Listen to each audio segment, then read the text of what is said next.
tu seras grand, qu'est-ce que tu veux devenir? Je veux devenir acteur. Tu te vois faire un boulot aussi débile qu'acteur.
Générique de rêve ce mois-ci sur Canal+.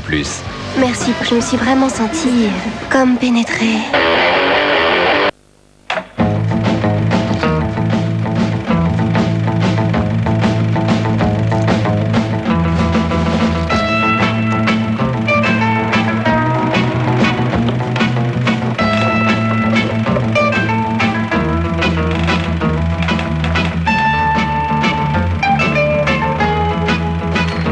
Bonsoir et bienvenue dans le Cercle. Nous ouvrirons les hostilités ce soir avec Otage, le premier film hollywoodien du français Florent Siri. Alors, a-t-il réussi son coup? C'est à voir. Nous irons ensuite prendre la température d'Anthony Zimmer, le premier film de Jérôme Salle, en salle. Et puis, nous découdrons autour d'un fil à la patte, la pièce de Feydeau, adaptée par Michel Deville, avec un casting appétissant. Nous terminerons ce panorama du cinéma français avec Les yeux clairs de Jérôme Bonnel. Et puis, nous refermerons ce cercle avec la rétrospective Fassbinder, l'occasion de recevoir Agnès Varda, qui siégera par ailleurs au jury du prochain Festival de Cannes. Double bonus donc. Alors, ils sont presque si redoutés que les jurés cannois. Voici les chevaliers de la table de jeu.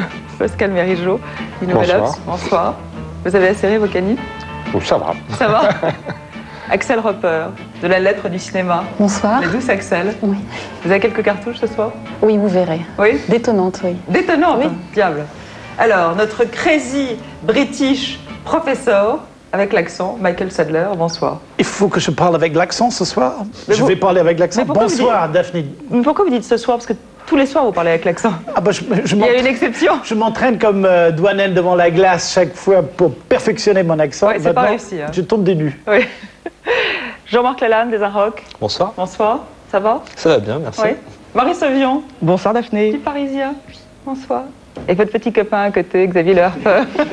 Parce qu'on a bien vu, votre... qu'on est démasqué. Oui, je pense que c'est trop tard, il va falloir publier les bancs très rapidement. Bonsoir Daphné. Ça va? Ah oui, très bien. Bon, alors, autour de nous, prête à bondir sur le micro, une bande d'étudiants en cinéma. Ils ont vu les films dont nous parlons autour de cette table, mais ils les ont peut-être regardés différemment. Bonsoir. Bonsoir.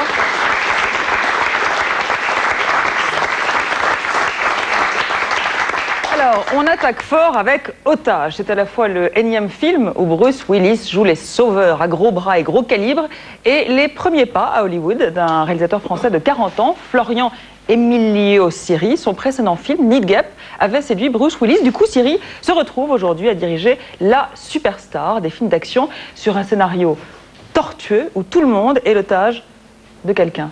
C'est à peu près ça? Oui, c'est à peu près ça. On a un négociateur en prise d'otage Oui. qui, à la suite d'un événement tragique, a pris un peu sa retraite, s'est mis à distance. Il est devenu petit flic dans une ville de province américaine et il est obligé, évidemment, de reprendre du service puisque la famille d'un comptable a été pris en otage. Comme le comptable est un peu véreux, les commanditaires du comptable vont forcer, en tout cas, Bruce Willis à reprendre du service, bien malgré lui. Alors, Bruce Willis a l'habitude de négocier avec les preneurs d'otages, mais cette fois, la situation se complique un petit peu, puisque qu'il est lui-même enlevé et qu'une surprise l'attend. Vous allez voir. Regardez. Cinéaste que j'aime, Fassbinder. Merci, voilà, le cercle se referme jusqu'à la semaine prochaine. D'ici là, n'oubliez pas d'aller au cinéma cette nuit.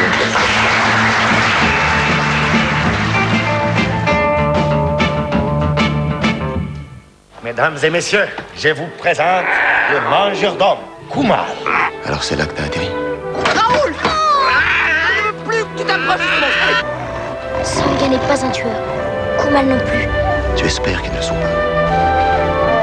Parce que tu aimes Sangha. Deux frères, ce soir 20h55.